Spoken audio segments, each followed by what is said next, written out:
मैं चाहता हूं कि कलिकाल में मैं भी जन्मूं और इन गोपियों के सब रस को, इन ब्रजवासियों के रस को मैं गाऊं। मैं गाना चाहता हूं, मैं रोना चाहता हूं। मुझे वरदान दो कि मैं कलिकाल में ऐसा भक्त बन के आऊं जो इन ब्रजवासियों के रस को गा सकूं। ठाकुर जी बोले तथास्तु, कलिकाल में तुम हमारे परम भक्त सूरदास बनोगे। नेत्रहीन है सूरदास, नेत्र नहीं है, लेकिन ब्रजवासियों को गाया, ब्रज के रस को गाया है सूरदास जी। एक कथा यह है, और एक कथा यह है कि सखियों ने इनको श्राप दे दिया था। ठाकुर जी के निकुंज में प्रवेश कर रहे थे, सखियों ने रोका, नहीं माने तो सखियों ने श्राप दे दिया कि जाओ तुम नेत्रहीन हो जाओगे। इसलिए कलिकाल में उद्धव जी महाराज सूरदास बन के आए। पर हमको ये कथा इतनी ज्यादा मन को भाती नहीं, वो वाली कथा भाती है कि सूरदास जी के मन में आया मुझे गाना है। अच्छा, अब ये चरित्र आजकल 2 दिन तो चलेगा, बहुत बड़ा चरित्र है, लेकिन एक बात मैं पहले ही बता दूं कि सूरदास जी की 1.25 लाख पद रचना की इच्छा थी। वो 1.25 लाख पद लिखना चाहते थे, जिसमें से केवल 1 लाख पूरे हुए थे और सूरदास जी भगवत धाम को प्रस्थान कर गए। शेष 25,000 पद ठाकुर जी ने लिखे। ठाकुर जी ने प्रकट होकर के सूरदास जी के शेष 25,000 पद लिखे। उनमें अंतर कैसे पता चलता है? तो जिन पदों में सूरदास छाप आती हो, जैसे अभी हमने पद गाया सूरदास रसकन की बत्तियां पूर्वो मन जगदीश, समझो ये सूरदास ने लिखा है। लेकिन जहां आ जाए शूर श्याम तो समझ जाइयो ये ठाकुर जी ने लिखा है। ठाकुर जी 25,000 पद रचनाएं पूरी करके गए सूरदास जी की। ऐसे श्री सूरदास, तो आओ उनका सुंदर पावन चरित्र सुनते हैं। भैरव सिही गांव है दिल्ली वृंदावन के बीच में, जहां पर सूरदास जी का जन्म हुआ। थोड़ा धीमा रखो, बहुत ध्यान से सुनिएगा। सारस्वत ब्राह्मण कुल में आपका जन्म हुआ। आपके माता पिता जो थे वो बहुत ज्यादा धनवान नहीं थे, धनाढ्य नहीं थे। विशेष रूप से दंपतियों की इच्छा होती है कि हमारे घर ऐसा बालक जन्म ले जो कालांतर में आगे चल के धन का वर्धन करे। अब इनके माता पिता वैसे ही विचार कर रहे थे कि हे नाथ, हम लोगों के यहाँ भोजन पानी की व्यवस्था तो होती नहीं है, अब पत्नी जो है वो गर्भवती है, कम से कम ऐसी संतान तो हो जो कमा करके सब घर को व्यवस्थित करे। सब लोग बहुत ध्यान से सुनना। सूरदास जी के चरित्र में एक विलक्षणता और एक थोड़ी सी आश्चर्यचकितता ये भी है, इनके माता पिता अनुकूल नहीं थे।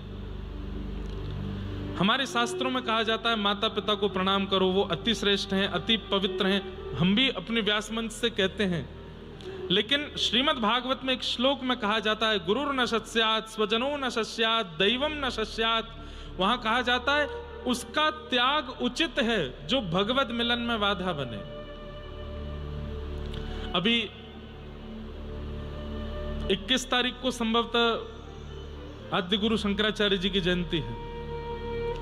उस दिन शंकराचार्य जी का चरित्र भी सुनेंगे हम लोग। अपनी मां से आज्ञा मांगते रहे कि मुझे वन में जाने दो, मुझे अब त्याग करने दो घर का। नहीं छोड़ती थी मोह के कारण। एक बार नदी स्नान करने के लिए गए तो एक मगरमच्छ ने चरण पकड़ लिया। आकर के मां ने खूब निकालने का प्रयास किया लेकिन नहीं निकल पाए। तो उस स्थिति में मगरमच्छ पैर पकड़ा बैठा है, रक्त मंडित हो गई है नदी और मां खींच रही है। उस समय शंकराचार्य भगवान कहते हैं मां ये मुझे नहीं छोड़ेगा, आज मेरा वध कर देगा, आज मैं जीवित नहीं बचूंगा। अरे अरे मेरा बालक कैसे भी बचाओ। बोले मां एक शर्त पे बच जाऊंगा। बोले क्या? मुझे सन्यास की आज्ञा दे दो, आज्ञा दे दो कि तू घर से जा सकता है। मैं जिस काम के लिए पृथ्वी पर आया हूं वो करने के लिए मुझे घर छोड़ना पड़ेगा। अगर आप ये आज्ञा मुझे दे देंगे तो ये मुझे छोड़ देगा। एक तरफ नदी एक तरफ खाई, नहीं तो ग्राह खींच रहा है, और यदि ग्राह छोड़ भी दे तो ये घर से चला जाएगा, किसी भी रूप में मेरे पास तो रहना नहीं, लेकिन कम से कम ये तो रहे कि मेरा पुत्र है, कहीं बैठा है, मैं इसी में ही प्रसन्न रहूंगी। ठीक है, मैं आज्ञा देती हूं, वचन देती हूं, तू संन्यास ले लेना। और जैसे ये बात कही, ग्राह ने मुख खोल करके छोड़ दिया। सब लीला थी। प्रणाम करके अपनी मां को प्रस्थान कर गए। परसों हम 21 तारीख को सुनाऊंगा शंकराचार्य जी का चरित्र, बहुत सुंदर है। तो गरीब ब्राह्मण परिवार में सूरदास जी का जन्म हुआ। पुत्र हुआ, इस बात को सुनकर के उत्सव तो मना, लेकिन जैसे ही पता चला कि नेत्रहीन है। अच्छा, एक तो होता है, दो प्रकार के नेत्रहीन होते हैं। एक नेत्रहीन है जिनके नेत्र तो हैं, आकृति तो है, पर उनको दिखाई नहीं देता। और जिनकी आकृति होती है ना, उनको जैसे अभी लाइट जली है तो अनुभव हो जाता है कि सामने प्रकाश है। नीला कपड़ा है तो उनको अनुभव हो जाता है कि यहाँ नीला कपड़ा है, यहाँ पीला है। ऐसे जिनके नेत्र की आकृति बनी होती है उनको इतना अनुभव हो जाता है। पर एक जो नेत्रहीन होते हैं उनकी आकृति भी नहीं होती। जिनकी आकृति नहीं होती उनके लिए सब ब्लैकआउट, कुछ नहीं दिखता उनको। ऐसे सूरदास जी थे, नेत्र की आकृति भी नहीं थी। 5 दिन का बालक कितना प्रेम चाहता है पूरे परिवार से, लेकिन रो रहे हैं एक कोने में सूरदास, और घर में मातम मनाया जा रहा है। क्यों?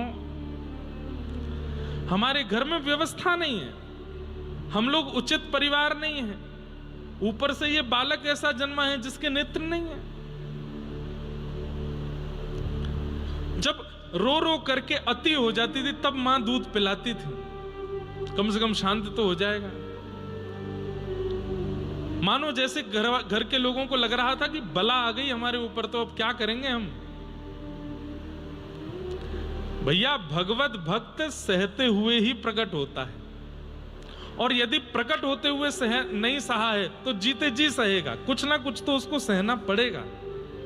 भगवत भक्त इजी लाइफ नहीं जी सकता, ये बात आप लोग लिख लीजिएगा, और इससे डरिएगा नहीं। कहीं आप भयभीत हो जाओ, महाराज जी कह रहे हैं भगवत भक्त इजी लाइफ नहीं जीता तो हम भक्ति छोड़ दें ना। सहजता का मतलब क्या है? मैं एक बात कथा में कहा करता हूं कि हम लोगों को कितना कष्ट सहना है ये विभाजित है। एक जन्म में, 2 जन्म में, 3 जन्म में, 4 जन्म में, इतने वर्ष सब विभाजित है। मेरा लिखा होगा कि मुझे इतने जन्म लेने हैं और इतना कष्ट सहना है, लेकिन जैसे ही मैं भक्ति में प्रवेश करता हूं तो ठाकुर जी विचार करते हैं, बार बार जन्म देने से अच्छा एक बार में ही सारे कष्ट भुगवा दो।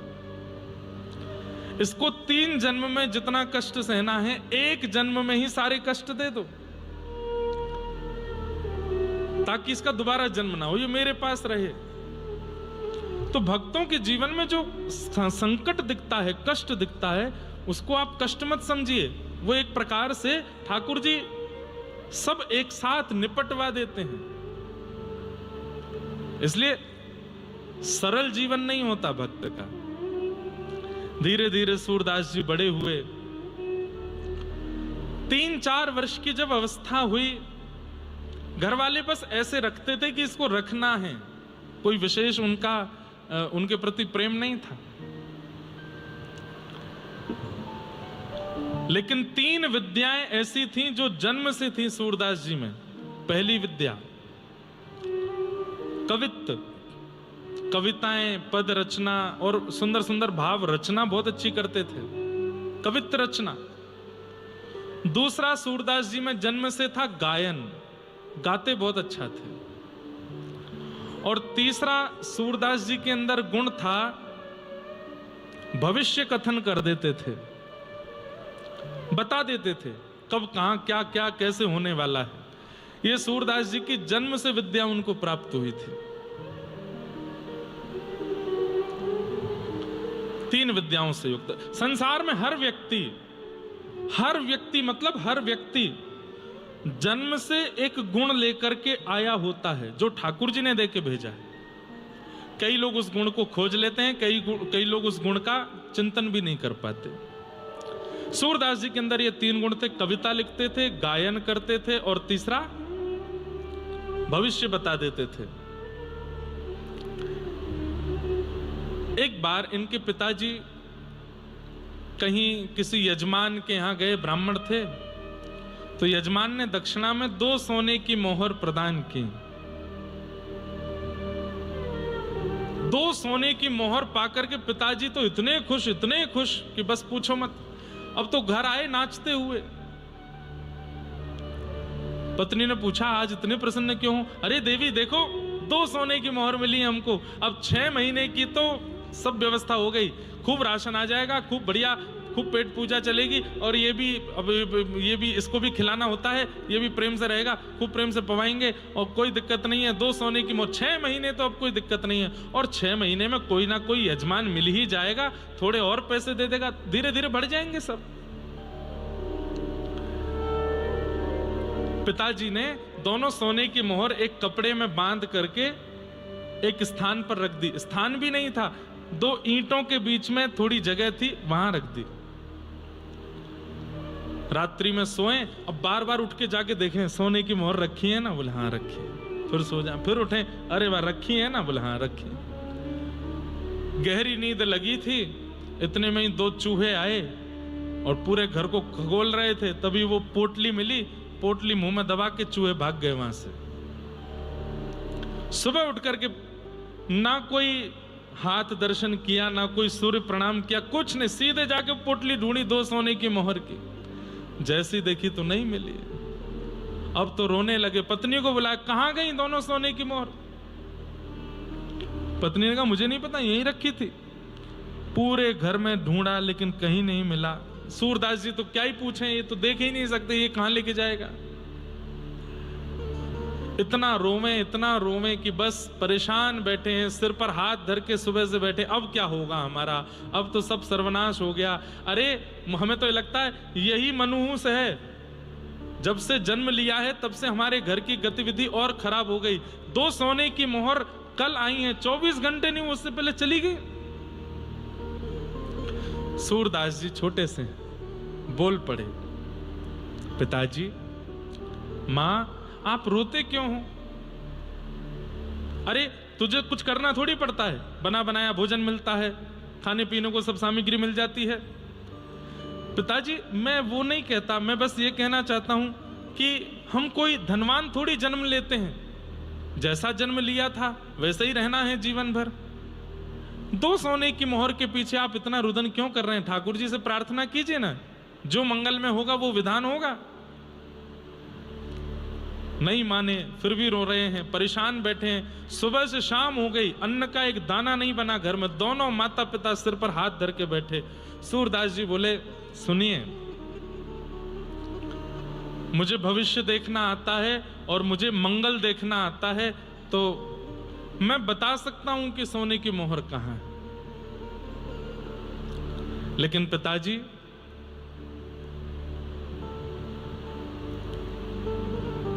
क्या सोने की मोहर बता तो दूंगा, लेकिन फिर मैं यहां नहीं रहूंगा, मैं चला जाऊंगा घर से। माता पिता बोले, तू चला जाना, जहां तेरा मन हो तू चला जाना, तू बस बता सोने की मोहर कहां है। सूरदास जी ने तुरंत एक स्थान पर बैठ करके ध्यान लगाया, बता दिया। रात्रि 2 चूहे आए थे, पोटली को ले गए, दांतों से कुतुर दी है। एक सोने की मोहर तो यहां से सीधे जाएंगे, तालाब के पास एक पेड़ के नीचे पड़ी है, और एक सोने की मोहर उससे भी आगे थोड़ा जाएंगे, वहां पड़ी है, आप ढूंढ लीजिए। पिताजी दौड़ करके गए, जाके देखा तो दोनों सोने की मोहर मिल गई। लेकर के घर आ गए, फिर से खुश हो गए। पत्नी से, देखो मिल गई, अब इनको संभाल के रखना। सूरदास जी अपनी लाठी ढूंढ रहे थे, नेत्रहीन है। ए सूरदास, कहां जाओगे अब तुम? चलो, ऐसे नहीं करते, अब बोल दिया था हमने ऐसे, अब कोई बात नहीं, रहो तुम यहीं रहो घर पर। नहीं पिताजी, मैंने कहा था कि मैं चला जाऊंगा, अब मैं जाता हूं। अरे माता पिता हैं, थोड़ा बोल देते हैं, इतना बुरा मानने वाली क्या, रुको घर पे। सूरदास जी बोले, अच्छा मैं रुक जाऊं? बोले हाँ। लेकिन पिताजी एक बात सुनो। बोले क्या? अगर मैं रुका तो ये सोने की मोहर फिर चली जाएंगी। जैसे ही कहा कि फिर चली जाएंगी, तो माता पिता कुछ बोले नहीं, मौन हो गए दोनों। सूरदास जी ने थोड़ी देर देखा, जब कुछ नहीं बोले, मंद मंद मुस्काते हुए अपनी लाठी लेकर के निकल गए। पिताजी ने आवाज भी नहीं लगाई पीछे से, कुछ खा के तो जाओ। मां ने एक बार भी नहीं कहा कि कुछ वस्त्र तो ले जाओ। और सूरदास जी जा रहे हैं, नेत्रों से अश्रु गिर रहे हैं। और तब जीवन में पहली बार सूरदास जी ने एक पद गाया, सुनेरी मैंने निर्बल के बलराम, सुनेरी मैंने निर्बल के बलराम। अरे सूरदास अपने आप को समझा रहे हैं, तू परेशान क्यों होता है? संसार में कोई अनाथ नहीं है। नाथ तू अनाथ को अनाथ कौन मोसो, मोह समान आरत नहीं, आरत हर तो। संसार में कोई अनाथ नहीं होता। जिसने शरीर दिया है, जिसने मन बुद्धि दी है, जिसने हाथ पैर दिए हैं, कान दिए हैं, जीव दी है, बस नेत्र ही तो नहीं दिए। अरे मुझे जन्म दे करके भेजा है, नेत्रहीन बना के भेजा, कोई तो कारण होगा। मैं बेवजह तो नहीं आया हूं संसार में, किसी कारण से तो भेजा होगा। और नहीं है माता पिता तो क्या हो गया? अपने माता पिता को चित्त से प्रणाम, दंडवत प्रणाम करके सूरदास जी निकल गए। और बस मन में यही भाव गाते जा रहे हैं, सुनेरी मेरे निर्बल के बलराम। मैंने तो सुना है कि वे निर्बलों के बल हैं, सबको बल देते हैं।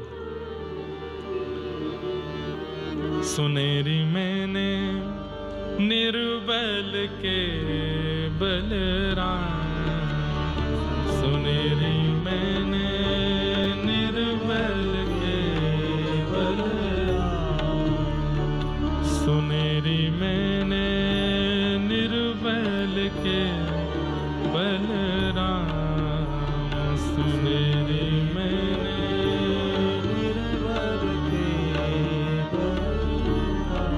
जब लग गज बल अपनों बरत्यो, जब लग गज बल अपनों। थोड़ा समझने का प्रयास कीजिएगा। यहां पर गजेंद्र मोक्ष का स्मरण कर रहे हैं सूरदास जी। हाँ, जब लग गज बल अपनों बरत्यो, जग लग गज बल अपनों नेक सरयो नहीं काम, नेक सरयो नहीं। जब गजेंद्र अपना बल लगा रहा था, तब मगरमच्छ उसके पैर को तनिक भी नहीं छोड़ रहा था, बिल्कुल नहीं निकाल पा रहा था।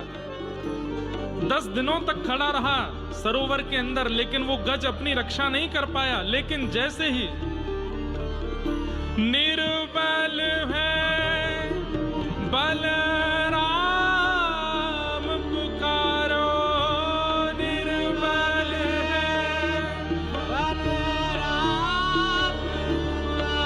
हे निर्बल है बलराम,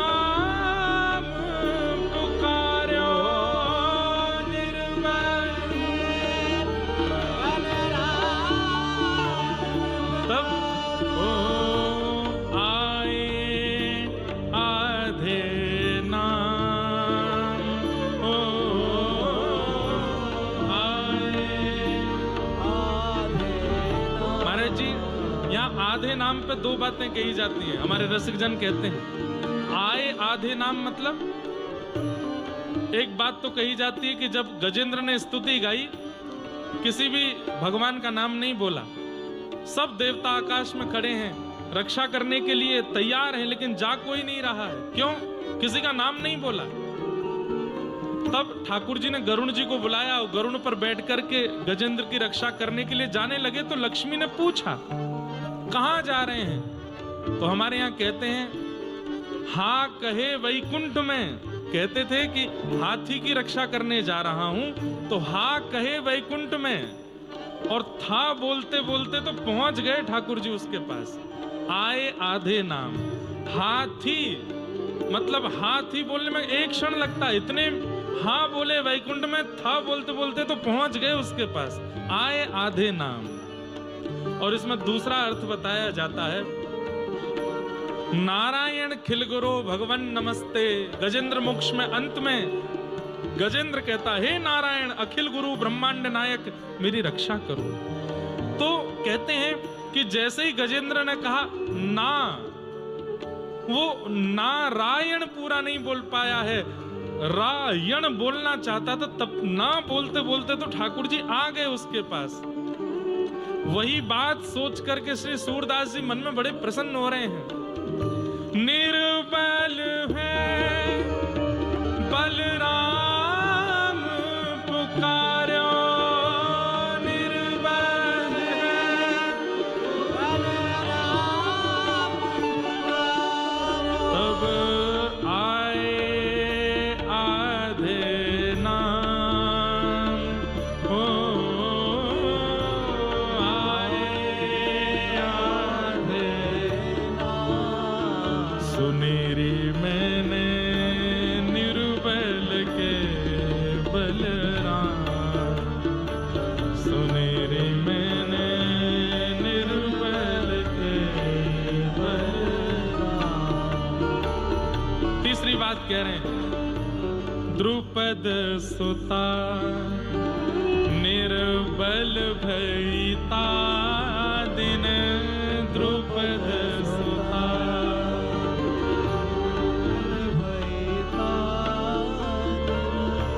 तज आए निज धाम, तज आए निज धाम। हे दुशासन की भुजा थकित भई, दुशासन की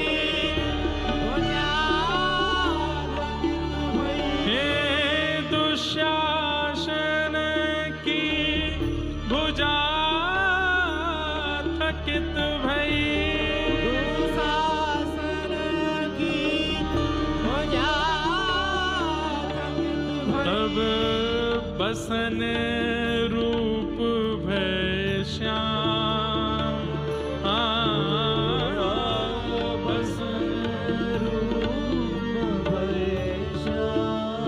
सूरदास जी सोच रहे हैं महाभारत की सभा लगी है, बड़े बड़े योद्धा चारों तरफ बैठे हैं, और उस समय खेल में अपनी पत्नी को हार गए हैं पांडव। द्रौपदी जो अपने बड़ों के सामने इतनी लज्जा करती है, कभी नजर उठा के नहीं देखती, उसको उसके वस्त्र के पल्लू को खींच के उसको लाया गया सभा में। द्रौपदी उस समय मासिक धर्म में है, अत्यंत लज्जा से व्याकुल हो रही है, लेकिन यहां दुशासन बस खींचे जा रहा है, कैसे भी इनको निर्वस्त्र करना है। पहले अपना बल लगाया, 5 पतियों की ओर देखा, सब नीचे नजर करके बैठे हैं। भीष्म पितामह द्रोणाचार्य आदि सबकी ओर देखा, लेकिन कोई भी एक बार भी ये नहीं कह रहा है कि अरे ये हमारे घर की बहू है, ऐसे कोई निर्वस्त्र नहीं कर सकता। तब अपना बल लगाया, मैं क्षत्रिय नारी हूं, अपनी रक्षा स्वयं करूंगी। लेकिन जब अपने बल से भी अपनी रक्षा नहीं कर पाई है, वस्त्र का अंतिम छोड़ रह गया है खींचने को, दुशासन एक बार और खींच देगा और भरी सभा में द्रौपदी के साथ वो हो जाएगा जो नहीं होना चाहिए, एक सौभाग्यवती नारी के साथ। उस अंतिम छोड़ को खींचना चाह रहा है दुशासन, और उस समय दोनों हाथ छोड़ दिए हैं। द्रौपदी ने भुजा उठा करके कहा, हे कृष्ण द्वारिका वासिन, क्वासी क्वासी महाभुज।